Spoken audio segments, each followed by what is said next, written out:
novel way to end the shutdown and get his border wall built. Listen. Have you considered using emergency powers to grant yourself authorities to build this wall without congressional approval? And second, yes, on Mexico, you have. Yes, I have. And I can do it if I want. So you don't need congressional approval to build the wall? No, we can use them. Absolutely. We can call a national emergency because of the security of our country. Absolutely. No, we can do it. I haven't done it. I may do it. I may do it. But we can call a national emergency and build it very quickly. And it's another way of doing it. But if we can do it through a negotiated process, we're giving that a shot. So is that a threat hanging over the Democrats? I never threaten anybody. But I am allowed to do that, yes. Here to debate what the president has raised is Art Del Cueto, spokesman for the National Border Patrol Council, who shared the podium with the president yesterday, along with Joe Aliotto Veronese. He is the former member of the San Francisco Police Commission. Joe, what about allocating defense funds for the wall? What's wrong with that? Well, first of all, it's not legal. We know that if he did this emergency declaration, that the DOD owns probably about 5% of the land along that border, and if any money is appropriated to the southern border that's not specifically for the construction of a wall, it would be illegal to use those funds for a wall. So, of course, we're going to see another legal challenge, and I don't think, frankly, that the president wants to go there. He hasn't been very successful in the past with legal challenges, and I think he's right. I think the best route is to get back to negotiating. Now that he's got a Democratic Congress, he's got to deal with that. Mm-hmm. And I think really that's what the people of the United States want to see. They want to see our government back to work, and they want to see, compromise. They want to see a conversation of ideas.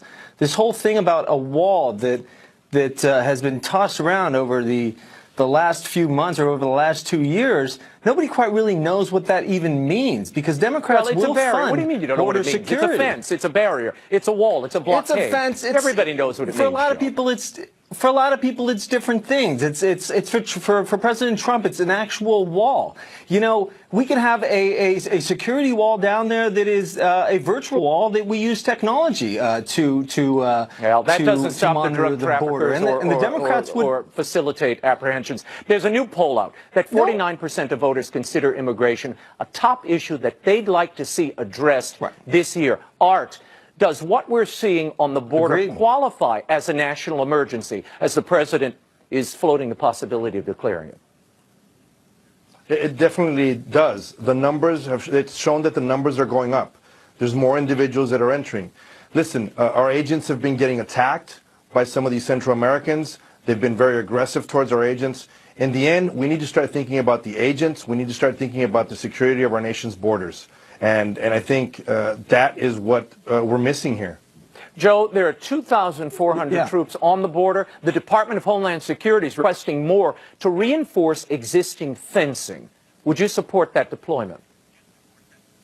Here's what I would support. I would support sound immigration policy that deals with this emergency that I would agree with Art on, this emergency that's existing at the border. And I think that's really what Americans want to see.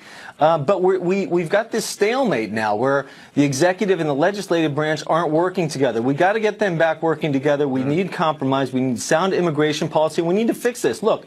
What's happening in the United States is not good when it comes to immigration policy. But the Mexicans aren't happy about the guns, the U.S. guns that are traveling into Mexico. And the president had an opportunity when he renegotiated the NAFTA deal for some sort of cooperation along that border. And I think that was a real missed opportunity. Well, no, but they are cooperating. They are absorbing the refugees. They're keeping a lot of those refugees. That came out of the NAFTA conversations, Joe.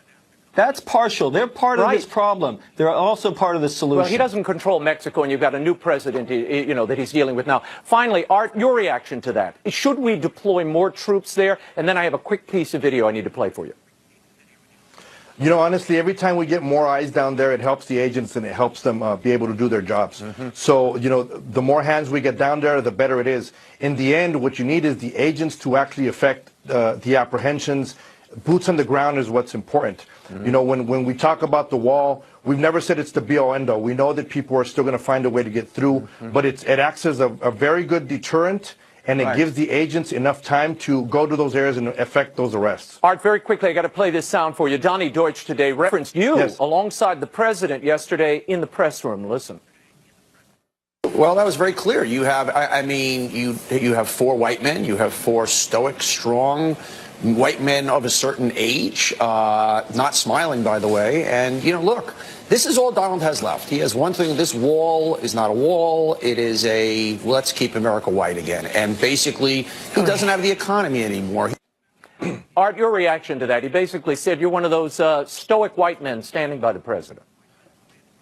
Well, I think that's a little racist, and I'm sorry if I don't meet the expectations of what a Latino is supposed to look like.